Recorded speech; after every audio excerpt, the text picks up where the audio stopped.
I have a double exclusive here from iNews that I'm going to be sharing with you guys. The first one is that Labour will add 20% VAT to private school fees within the first year of winning power. Let's read more into this, guys. Let's go.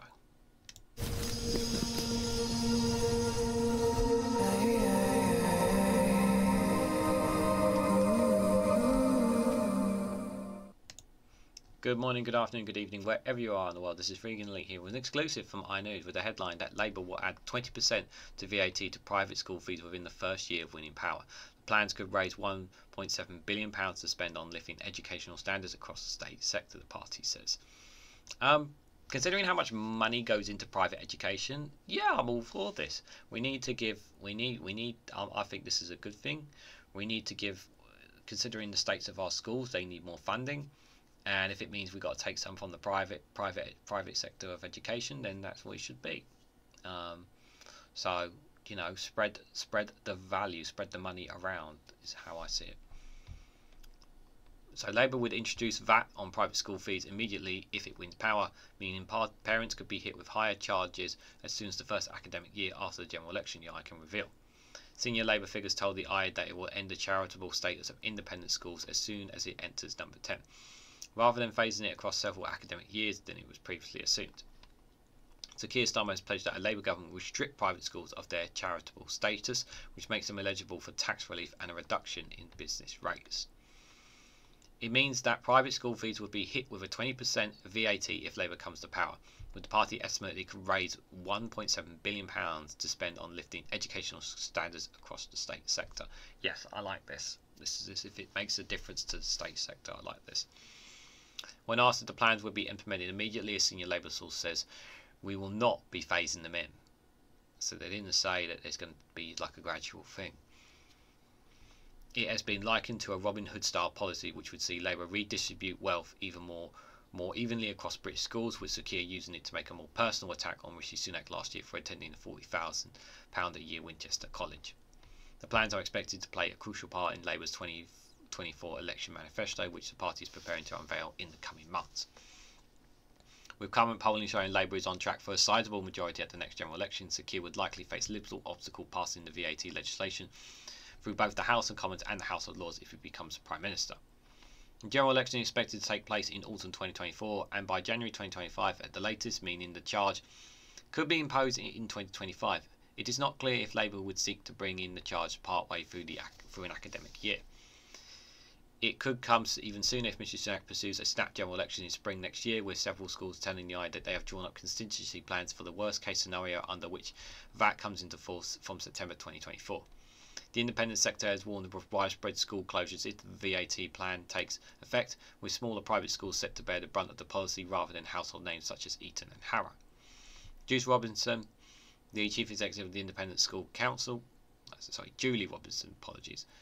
told the I we would urge Labour to take note of the real concerns that many across education have raised, particularly the effort their policies will have on children in smaller schools, in faith schools, children's or burdensees, and pupils with special educational needs.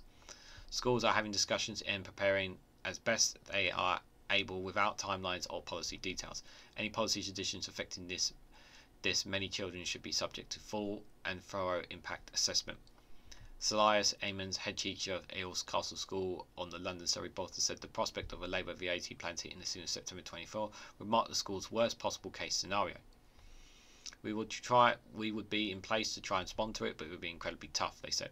The irony is that the really big wealthy independent schools is not going to hurt them because they're absolutely bulletproof when it comes to this financially. It's the smaller and medium-sized private schools that would be impacted by this. The bigger ones would be totally inoculated. Mr Evans said the school, which charges $19,140 each year for its secondary school pupils, would try to meet parents halfway by cutting costs elsewhere.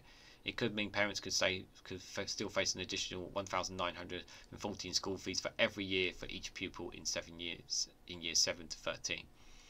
Lizzie Netbit, head teacher of the Emmanuel Christian School on the outskirts of Oxford, told the I this year that her small independent primary school would be pushed to the brink under Labour plans.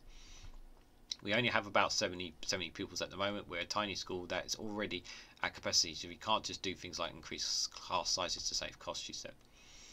Ms Nimbert said the schools, which charge £1,995 per term, will reluctantly have to draw some of the philanthropy to help it survive Labour's proposed 20% tax hike because there is no other margins left to cut. Independent education is not just a model, she said.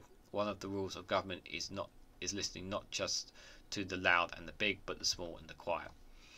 So it looks like I'll be taking back what I just said, really, because if it's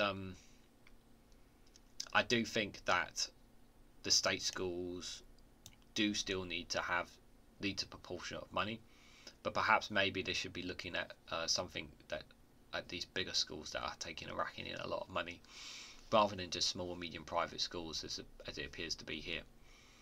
The impact on fee-paying parents will largely depend on how much private schools choose to swallow the additional cost of Labour's VAT plans rather than pass them on in full. A report by the Institute of Physical Studies published in July predicted that up to 40,000 privately educated students could be forced to switch if the state sector, if Labour wins the next general election, meaning the scheme could raise less money than the party has predicted, around £300 million lower each year. The IFS said it predicts that between 3 and 7% of the privately educated pupils would move to state schools under the plans. It is well below the forecast that at least 17% of the studies commissioned by the lobby group for the independent sector, but will still result in higher government spending on a small number of pupils moving from private school to state school. It comes as Labour sources told the IDA is preparing for a ramp up in attacks from the private school lobby in the coming months as the prospect of the party entering number 10 inches closer towards becoming a reality. It means that Labour leader Sir Keir will likely have to face down a political battle in the run-up to the general election, with senior figures in the independent sector telling the IDA they were pushing for Labour to commit to a full consultation on the plan before passing it into law. However, a range of experts told the IDA this year that the policy was unlikely to result in state schools being swapped for a sudden influx of former private school pupils whose parents had been put off the higher fees. They noted that private school fees have rocketed way beyond inflation in the past few decades, as British schools become increasingly popular for wealthy overseas families. Fees for schools that belong to the ISC have gone up by 22.7% over the past 5 years, suggesting many families at larger private schools may be able to swallow the additional costs under a Labour government. A Labour spokesperson said while this is out of touch, out of ideas, tired Conservative government tinker at the edges briefly about plans may or may not see through in 5 years' time. Labour makes no apologies for relentlessly focusing on how to drive and rising standards in our state schools.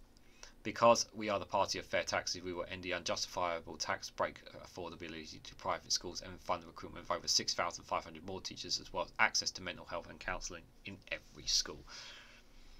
It's a very good point from them, to be fair.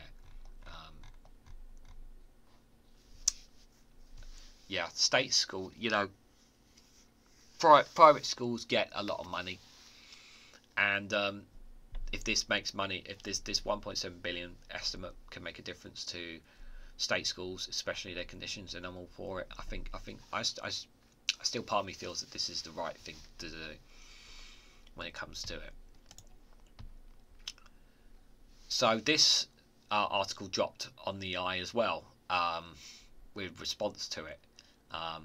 I don't know if I'll read the whole thing, but we'll see. But private schools said they'll be forced to quit teachers' pension scheme under Labour's VAT plans. The head teachers told the IDA they'll be forced to quit the government's teachers' pension scheme and find cheaper alternatives as Labour's policy comes into force as soon as next year.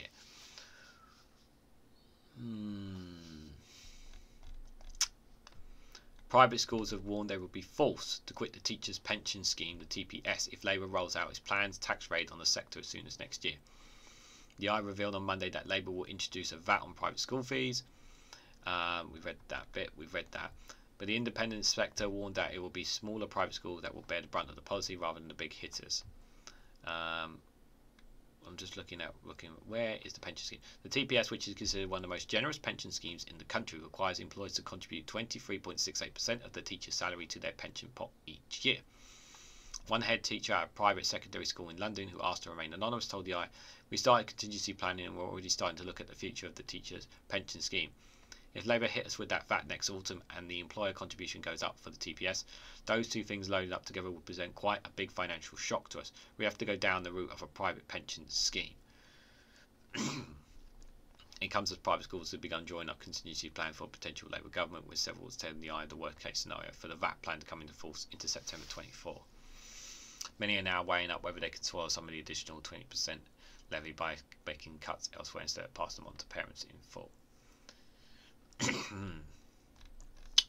Interesting, to say the least. I will put a link to this, in the comment section. Links in the description for this one as well, guys. What do I think of this VAT? To be fair, guys, like I went through public school, through state school, and obviously some people I just think private schools get it way too easy. I just think they get it too easy with the money that's put in. And yes, you have to pay in. You really have to put your money in, for these private schools. And I just look at our state schools right now, and I'm just thinking, like, they're not getting enough funding. Like the private sector has private education. They've just had way too much for me. And I get this argument of they're worried about some of the cutbacks that they're going to be making. Sorry, but you guys have had it easy compared to us in the States, like on the other side of the spectrum. And state schools are far more important than private schools. We need to give pupils, we need to give kids under parents who have little to no money, who want their children to be successful, the best education possible. If that means you're taking money away from private schools, whether it's big, medium or small, and putting it into these public schools that could give these children the best future possible, then fine, that's what we got to do. State schools are important. They're vital for the system. But what do you guys honestly think about this? What do you think about Labour adding 20% VAT to private school fees within the first year? It's not a transitional thing. It sounds like they're going to go right into it. Is that the right way of doing it, guys? Let me know down in the comment section down below. What do you guys honestly think as well of the other story of private schools say they'll be forced to quit teachers' pension schemes as well?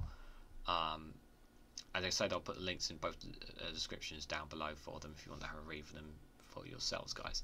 Like, share and subscribe as always. Thank you very much for watching, and I hope to catch you all very soon.